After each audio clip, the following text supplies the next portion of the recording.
Assalamualaikum warahmatullahi wabarakatuh. Alhamdulillahil malikul haqqul mubin alladzi la ilaha illa huwa khaliqu kulli syai' wa huwa ala kulli syai'in qadir. Ashhadu an la ilaha illallah wahdahu la syarikalah wa ashhadu anna Muhammadan abduhu wa rasuluhu la nabiyya ba'da. Ayyuhan nas, usikum wa iyaya awalan bitaqwallah, faqad fazal muttaqun. Ya ayyuhalladzina amanu taqullaha haqqa tuqatih wa la tamutunna illa wa antum muslimun.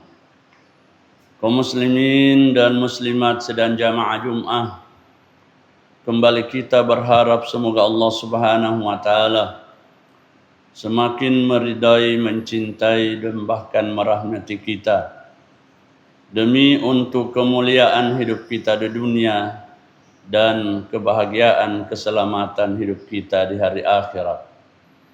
Oleh karenanya mari kita menyempurnakan pujian dan kesyukuran kita dengan semakin memantapkan ketaatan kepadanya. Mari kita bersalawat kepada Nabi sallallahu alaihi wasallam. Semoga kita semua termasuk di antara umatnya yang berhak mendapatkan syafaatnya. Kaum muslimin dan muslimat jamaah Jum'ah rahimani wa rahimakumullah. Perubahan situasi, perkembangan zaman yang tidak bisa terbendung dan semakin tidak bisa terkendalikan mengantarkan kita untuk mengikuti nasihat-nasihat para pendahulu kita. Nasihat-nasihat atau contoh-contoh bagaimana mereka menjalankan agama Allah Subhanahu wa taala yang tidak dengan kehendak dan semau-maunya, tetapi berdasarkan dengan apa yang telah Allah Subhanahu wa taala tegaskan dan telah Allah Subhanahu wa taala tetapkan. Salah satu di antara nasihat yang insyaallah pada kesempatan ini kita akan mendengarkannya atau membahasnya adalah salah nasihat dari Sayyidina Ali karramallahu wajhah. Beliau memberikan nasihat bahwa betapa di akhir zaman begitu banyaknya orang yang menginginkan selamat sehingga mengaku beriman tetapi tidak mencari tahu bagaimana ciri-cirinya orang beriman dan apa jalan yang harus dilaluinya, bagaimana sikap menghadapi keadaan dan situasi mereka. Beliau pertama menyatakan bahwa tanda-tanda seorang beriman itu dengan melihat bagaimana pandangannya atau bagaimana cara mereka menyikapi hal-hal yang ada di hadapannya. Yang pertama, orang beriman, kata beliau, adalah orang yang ketika melihat menyaksikan satu masalah, suatu situasi, maka yang pertama menjadi sikapnya adalah mengambil sebagai pelajaran.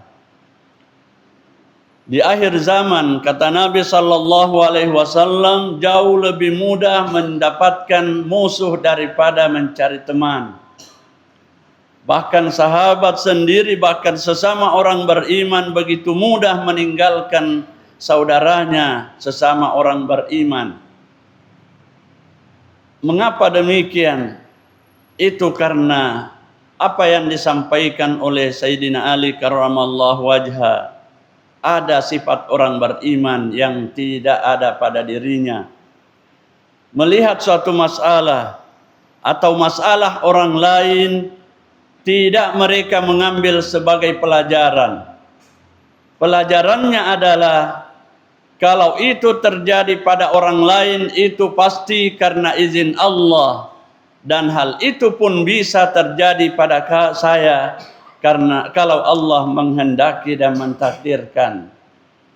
Sehingga dengan demikian tidak ada atau tidak menimbulkan masalah yang lebih besar.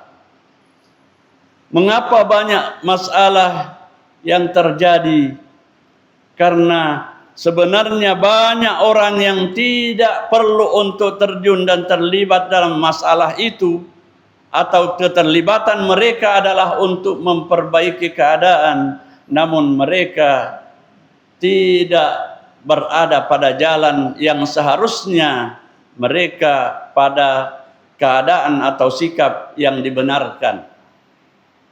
Yang kedua, orang beriman ketika mengetahui atau sesuatu hal, suatu perkara, mengambil jalan diam. Diamnya mereka bukan berarti masa bodoh, tetapi tafakkur. Bagaimana kalau itu terjadi pada kami? Bagaimana kalau itu terjadi pada keluarga kami?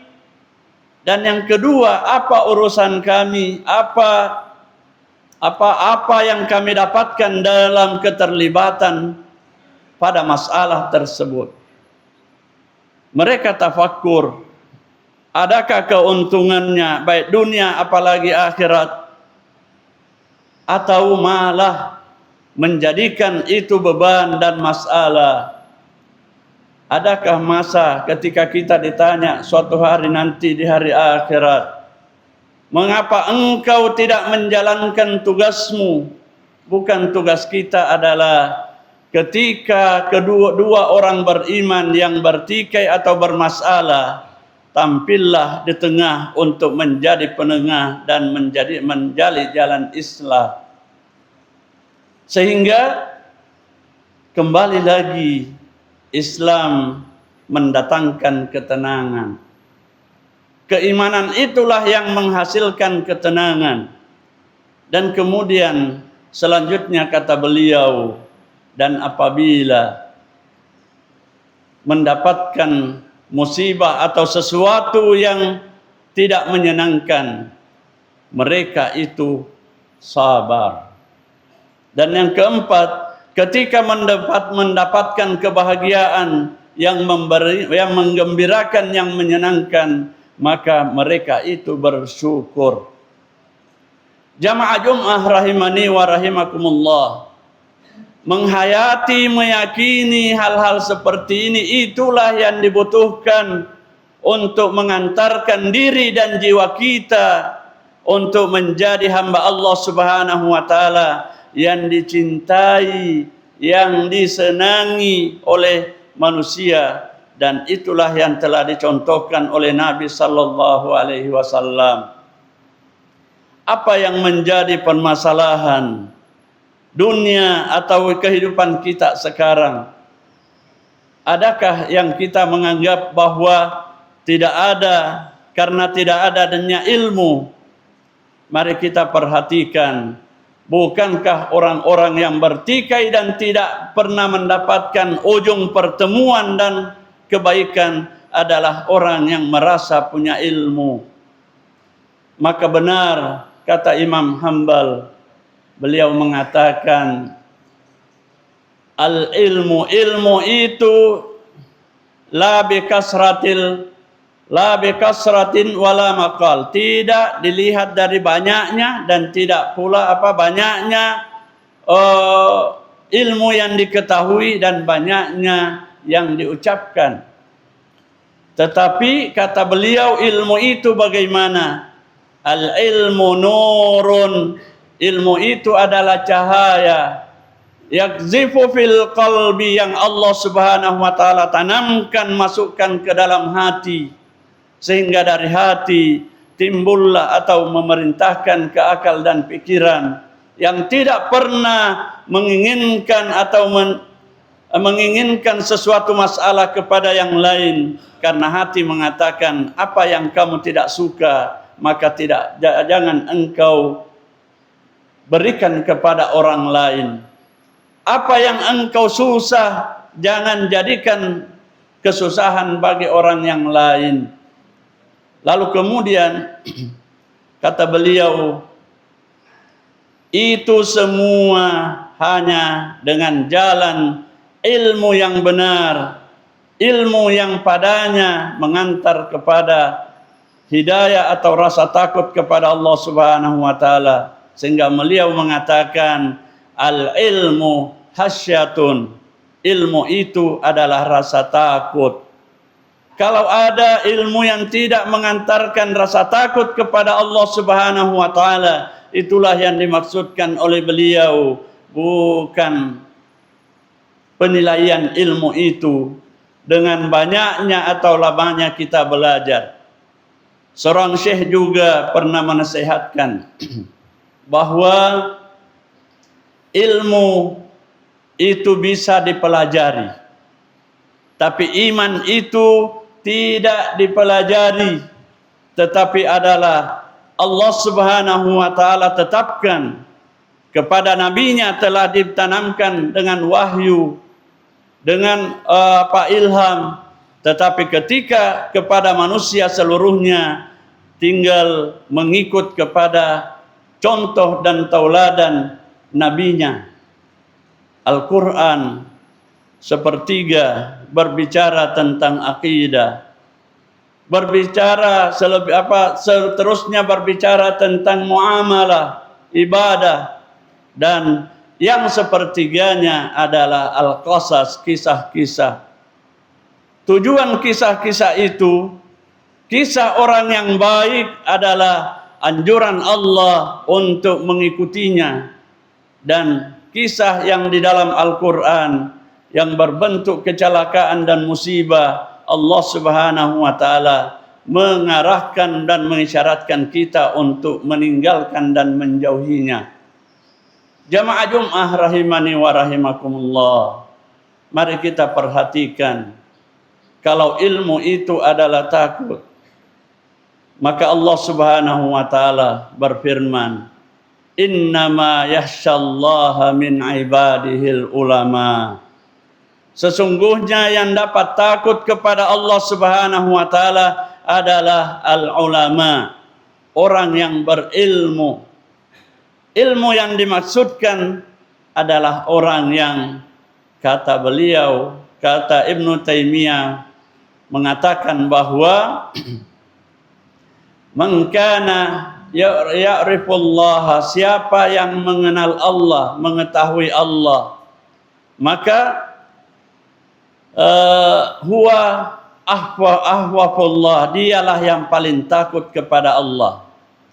Orang yang punya ilmu, orang yang berilmu, yang mengetahui tentang Allah, yang hasilnya sesuai perintah Allah Subhanahu wa taala, fa'lam, belajar, berilmulah. Untuk apa? Annahu la ilaha illahu, supaya kamu yakin tidak ada Tuhan selain Allah. Itulah ilmu yang hakiki. Itulah ilmu yang mengantarkan kemuliaan di dunia, mengantarkan keselamatan di hari akhirat.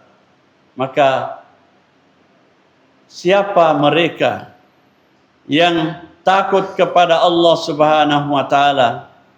Adalah orang yang mengenal Allah Subhanahu wa taala. Dalam sebuah nasihat yang panjang tetapi kita ringkaskan, seorang ulama berpesan, an-nafsu yabqi ila dunya.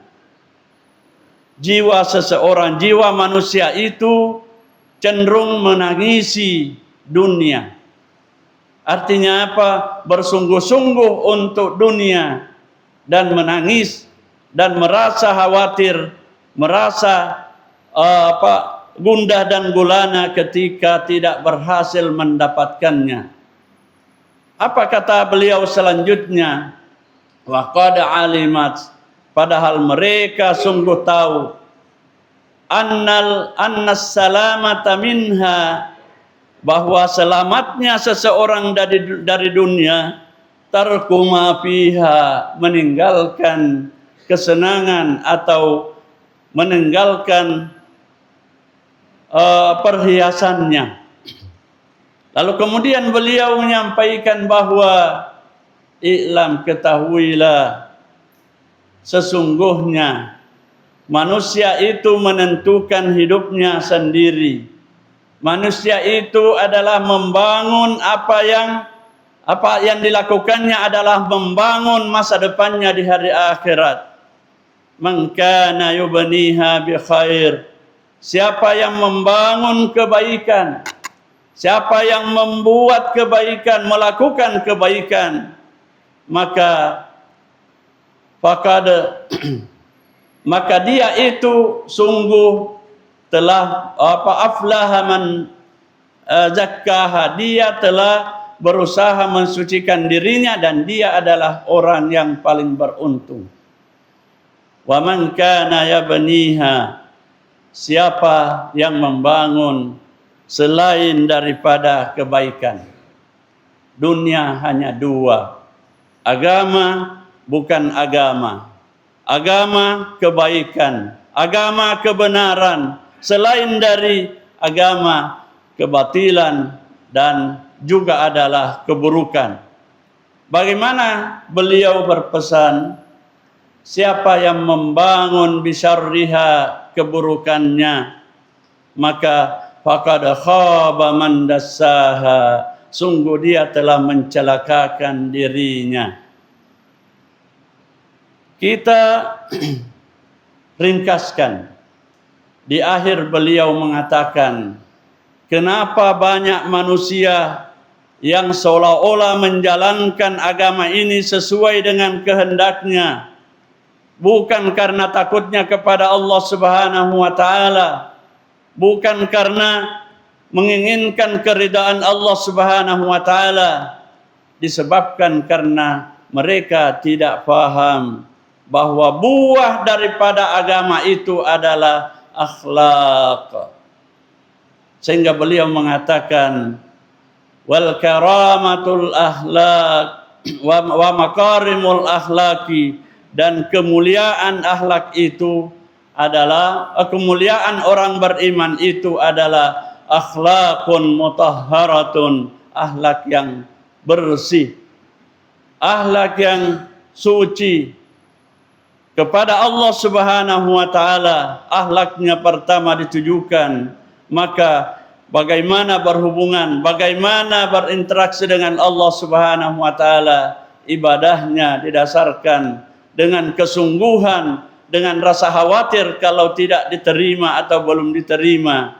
Bukan berarti begitu selesai melakukan suatu amalan atau amal saleh, kita yakin bahwa itu sudah mesti diterima. Apa nasihat dari Al-Quran? Allah Subhanahu wa taala memberikan nasihat-nasihat itu di berbagai tempat. Dinyatakan bahwa beramal saleh itu adalah sungguh baik dan sungguh penting. Tetapi menjaga amal saleh itu jauh lebih penting. Banyaknya sesuatu tetapi tidak berkualitas atau rusak, itu tidak akan membawa kebaikan sedikit pun. Maka ketika amal saleh kita lakukan, kita berusaha bagaimana memenuhi persyaratannya untuk dikabulkan atau diterima oleh Allah Subhanahu wa taala. Akhlakul karimah, itulah Nabi sallallahu alaihi wasallam diutus. Innama bu'istu liutammima makarimal akhlaq. Kata Nabi sallallahu alaihi wasallam, misi kami adalah untuk meninggikan akhlak atau menampakkan akhlakul karimah. Itulah buah daripada agama. Sehingga beliau mengatakan, yang bernasihat tadi mengatakan bahwa bagaimana bisa terwujud akhlakul karimah, itu ada beberapa hal. Tetapi awwaluha, yang pertama-tama adalah ad-din. Ad-dinu awwaluha, Agama itulah dasarnya. Iman itulah dasarnya. Bukankah contoh di dalam bulan Ramadan, puasa kita, salat malam kita, itu harus landasannya imanan wahtisaba, adalah keyakinan penuh bahwa ini adalah perintah Allah, sehingga kita melakukannya demi untuk mendapatkan balasan atau pahala darinya. Kemudian selanjutnya wal ilmu saniha, dan ilmu keduanya. Artinya yang kedua setelah agama kata Profesor Dr. Hamka almarhum, beliau mengatakan bahwa agama tanpa ilmu itu bagaikan orang lumpuh. Dia tahu dia bisa melihat enaknya atau bagusnya kemana, tapi terhalangi dan tidak bisa karena kelumpuhannya. Tetapi bagaimana ilmu tanpa agama? Bagaikan pelita yang ada di tangan pencuri. Bebas kemana-mana, tetapi bagaimanapun pencuri itu dari niatnya, semua perlakuannya, semua yang dikerjakannya adalah batil, adalah salah. Jamaah Jumat rahimani wa rahimakumullah. Lalu yang ketiga, al-aqlu salisuha. Modalnya untuk iman sempurna adalah akal. Kalau berbicara dengan akal tentang agama, Allah Subhanahu wa taala istilahkan dalam Al-Qur'an ulul albab. Tidak sekedar punya akal, karena kalau hanya akal, binatang pun hanya otak, binatang pun punya.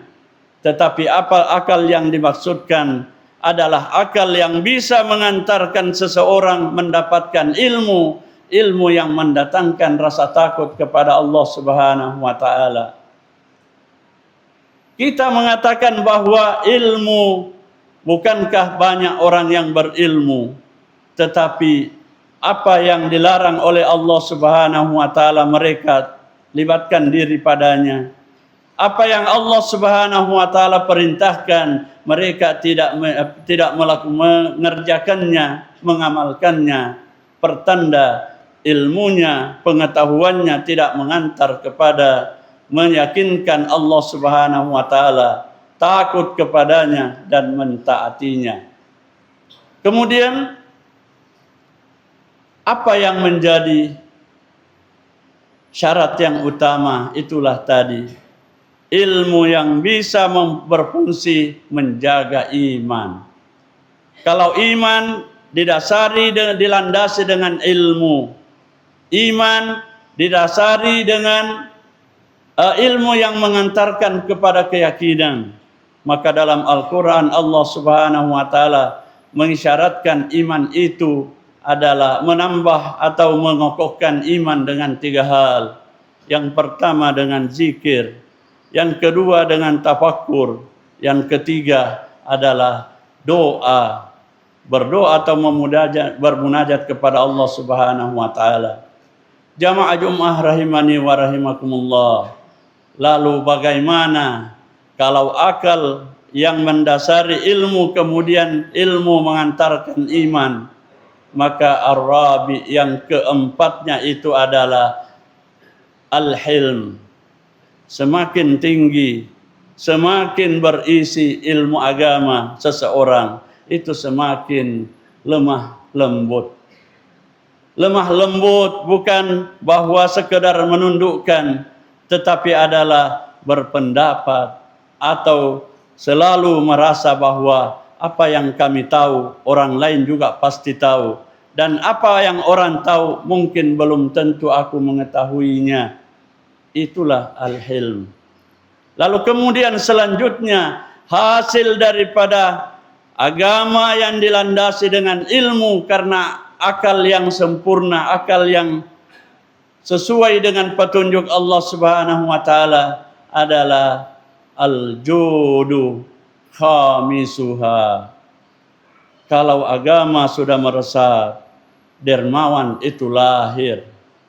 Dermawan itu bukan bahwa hanya selalu bertalian dengan nilai benda, tetapi adalah punya perasaan, punya perhatian, punya rasa iba kepada sesama yang memiliki sesuatu kesulitan dan sebagainya. Itu yang disampaikan oleh Sayyidina Ali karramallahu wajhah, bahwa punya kepedulian, dan kepedulian itu akan kembali bagaimana kalau Allah menghendaki saya yang seperti mereka, saya yang ditimpa musibah seperti mereka. Kalau Allah mau, tidak ada yang bisa menghalangi. Maka itulah timbul perasaan yang selalu memiliki perasaan iba kepada sesamanya, perhatian kepada sesamanya. Dan kemudian setelah itu beliau mengatakan, kalau sudah 5 ini, tidak ada lagi yang lain kecuali dia pasti mendapatkan keselamatan. As-sa'adatu baqiha. Kebahagiaan itulah yang menjadi milik mereka, milik orang yang memiliki sifat yang telah disampaikan. Semoga kita semua mendapatkan hidayah dari Allah Subhanahu wa taala. Tidak ada keberhasilan kita di dalam melakukan sesuatu kebaikan atau perintah agama kecuali itu adalah karena hidayah dari Allah Subhanahu wa taala. Kita semua punya modal hidayah, akan tetapi sebahagiannya memperbesar hidayah itu dengan mengikuti petunjuk Allah Subhanahu wa taala, dan bahkan yang lainnya atau sebahagiannya menghabiskan hidayah yang ada di dalam hatinya karena mereka tidak pernah membuka hati untuk mendapatkan hidayah dari Allah Subhanahu wa taala. Ja'alani Allah wa iyyakum minal amilina wal faizin wa adkhalani wa iyyakum bil jannati wan na'imil muqim. Aqulu qouli hadza wa astaghfirullahal azim li wa lakum fastaghfiruhu innahu huwal ghafurur rahim.